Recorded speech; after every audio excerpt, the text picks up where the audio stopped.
Saw, dude. What's saw? These are, I think, 7. 1, 2, 3, 4, 5, 6, 7. These are 7 things you need to get started woodworking. They're very minimal. It's enough to get you started and to be successful. These are all things that I started with, so I might know what I'm talking about. Before we get going on the video, if you have a victim mentality, you will not enjoy my channel. You will not enjoy this video. So here's your chance to hop off. If you're still here, welcome to the video. Let's get going.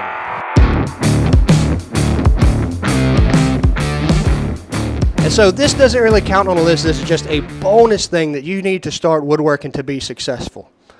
And it costs you nothing but a little bit of itchiness and pain. A beard. If you can't grow a beard, I'm sorry to tell you, you're not going to be successful in woodworking. There's so many things that a beard can do for you in woodworking. Number 1, makes you look more manly. Number 2, it can hold things. Number 3, it just makes you smarter. Beards make you smarter. That's just the way life works. If you can't grow a beard, I honestly wouldn't pursue woodworking at this point. Maybe get into crocheting or something like that. So before we really get into the list of what you need to get started, just know you can buy all of these things used for a fraction of the price of what you can buy new, and you don't have to have the highest quality tools just to get started. I know that because that's what I did. I started used with all of my tools, used cheap tools, and I built up to what I have now, which isn't much more than what I had before, but still better than what I started out with. And so if I was starting completely from fresh, I would start with a table saw. It does not have to be a cabinet saw like this. You can find used table saws on Marketplace or Craigslist for $150, $250, $300. You can find cheaper table saws that will work for what you're doing. And I wish I would have known this sooner than I did, because I waited for years to buy a table saw because it was intimidating to me. And my woodwork was garbage for years.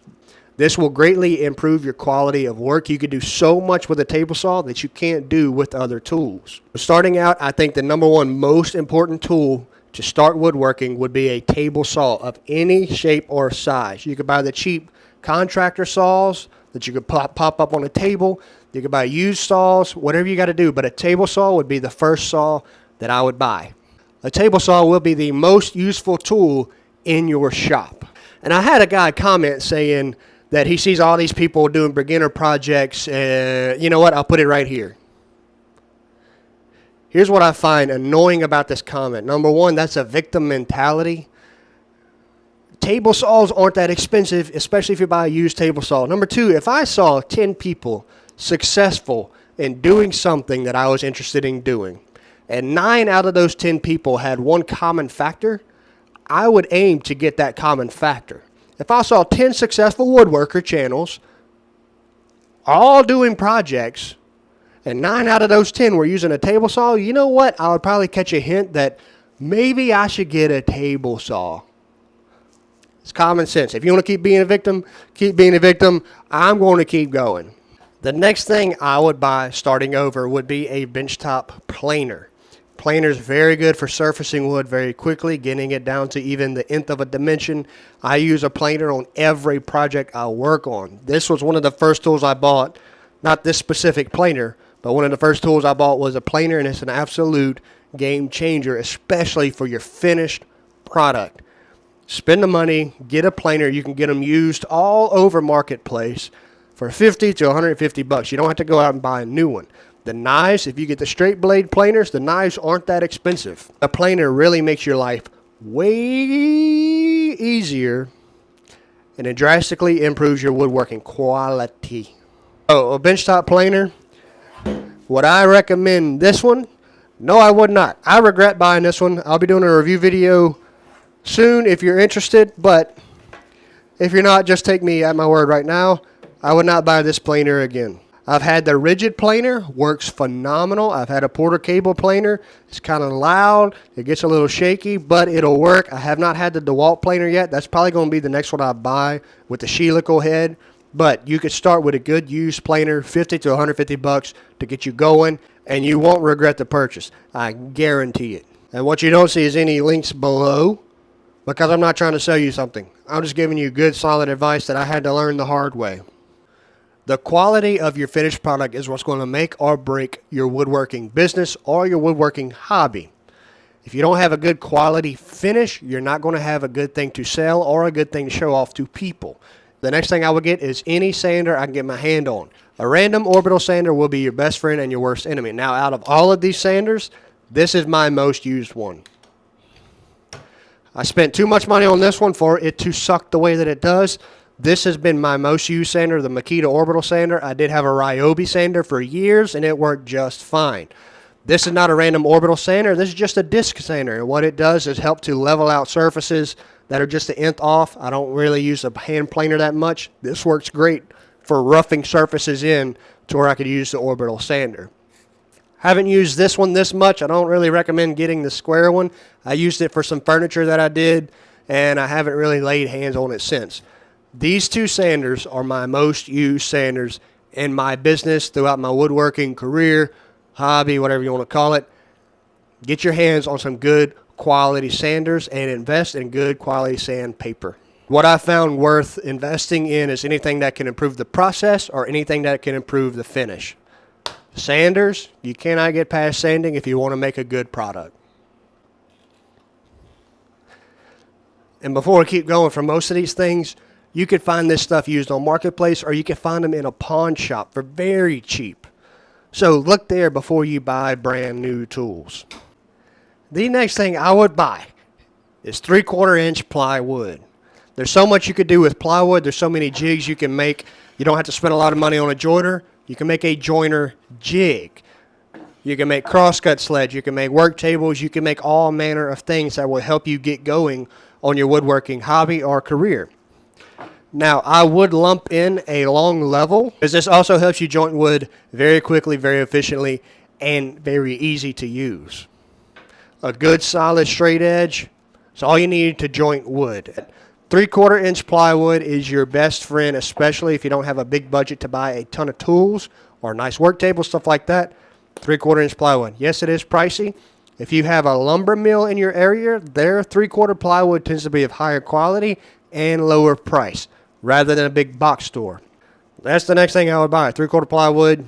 I haven't really heard any other woodworkers give that type of advice, but 3/4 inch plywood, 1/2 inch plywood, there's so much you could do with it and learn along the way.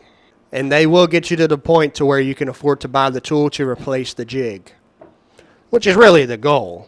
So you will find that your table saw will come with a miter gauge. Those aren't the most reliable miter gauges, though they will work for a little while. If you have the money, I would recommend you get a good solid miter gauge for your table saw.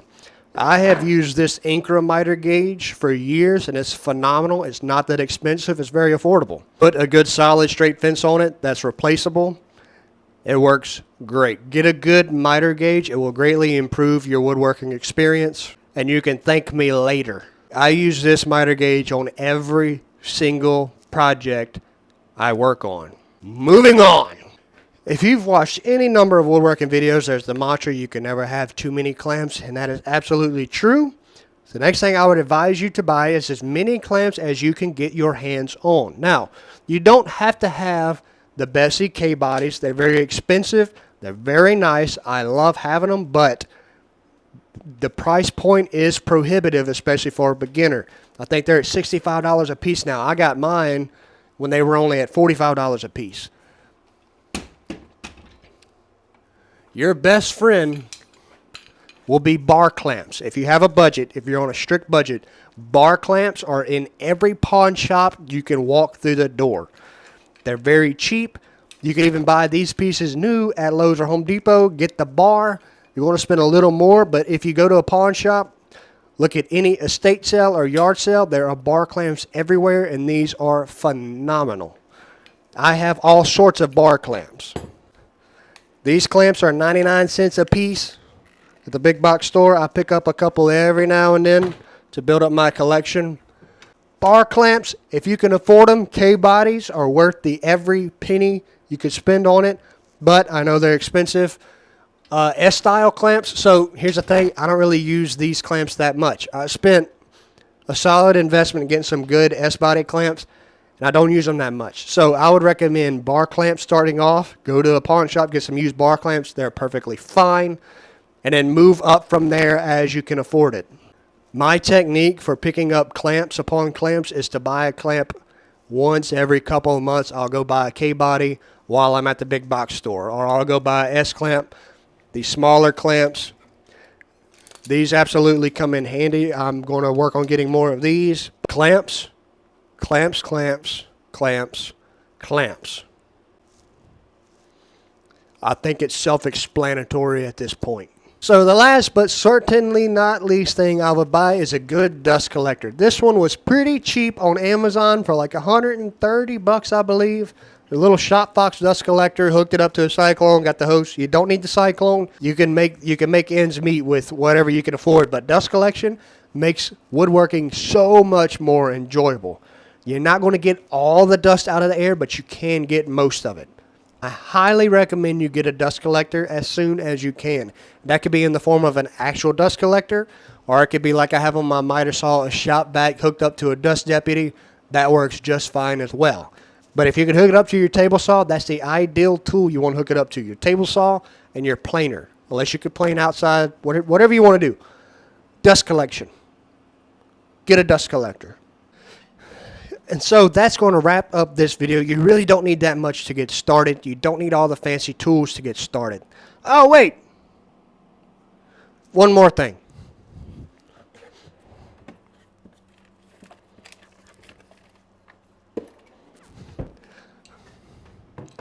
I guess we're doing 10. I kind of thought I had a plan.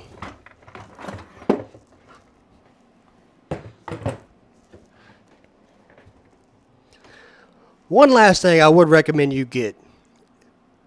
Any type of dowel jig or Craig jig. A lot of people don't like Craig jig. This is what got me started in woodworking. This is actually my first jig. This is what really got me started in making nice stuff. About a year after I started woodworking, I bit the bullet. I paid the $100 this was at the time to get this with the kit and the screws. Worth every penny. Yes, a lot of people overdo pocket holes, and I certainly was one of those people in the beginning. But Craig jig, if you can get your hands on one, get one. I also have a dowel jig. I use this for years. This is a Task USA dowel jig. I got this on Amazon. I can't remember the price, but I use this as well on tabletops, doing table legs, things like that. You can make joints on your table saw. You can do half flaps, mortise and tenon, stuff like that. But to save time, this makes a good strong joint. There are pocket holes in furniture that I've flipped from the 1900s. Early 1900s, they were using pocket holes, and that furniture is still standing. You can absolutely use pocket holes to build furniture. I recommend you don't plateau there, that you keep trying to improve yourself. But to get started, a Craig jig, a dowel jig, works great. So that will officially wrap it up.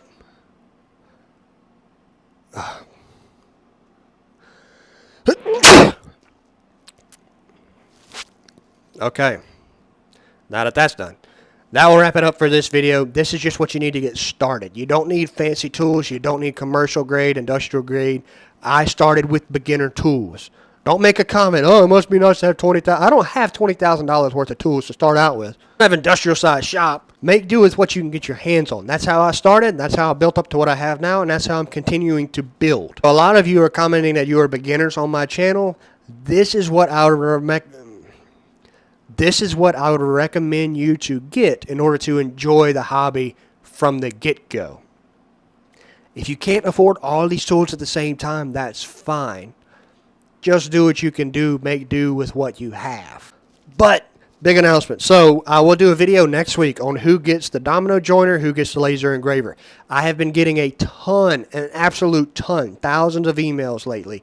I can't keep up with responding to all of them, so I had to stop replying. I am getting everyone. If you submitted an email on my website, if you submitted an email to my email, I got it. I've read every single one of them. It's just taking so much time to read them and reply to them that I had to stop replying. I will be doing a video next week on who I'm going to give it to. I I was about to do a series where I sold all my tools and started completely over as a beginner. Things changed drastically just the other day. So the first video on my channel, I did a bar, a mobile bar. That guy has been a big supporter of my business, and he just bought a restaurant. He's using me to flip all of his restaurant furniture, build new tables, build a bar, things like that. I wasn't taking custom work, but I made an exception for him because he's been such a big supporter of my business. So my plan to sell all my tools and start over, I'm not going to do that now.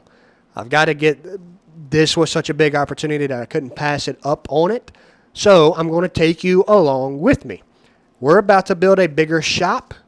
We're about to do a massive job for a restaurant in my area, and we're going to keep going. And I want to take you along the way. So stay tuned, because I'm still going to put out beginner type content, but I'm also going to put out content that really speaks to the person that wants to get into it as a business. You're going to see behind the scenes of what this looks like. And I'm thinking about doing like a bi-daily, every 3 days, just a vlog type video of where we're at in the shop, the progress of that, where we're at on the restaurant job, the progress of that. You'll get kind of an idea of what it looks like behind the scenes. Let me know if you're interested in seeing that. I will be more than willing to do it. It'll be a lot of 10 o'clock, 12 o'clock in the morning type videos, 10 o'clock at night, 12 o'clock, 1 o'clock in the morning type videos, but I am willing to do that if you're going to watch it. If you're not going to watch it, that's just one less thing I have to do. But I could see where that content will be very helpful. I'm going to stop talking. Have a great day. Apparently, I need to get a cup of water. Like, subscribe, comment. I'm going to go get some water. Deuces.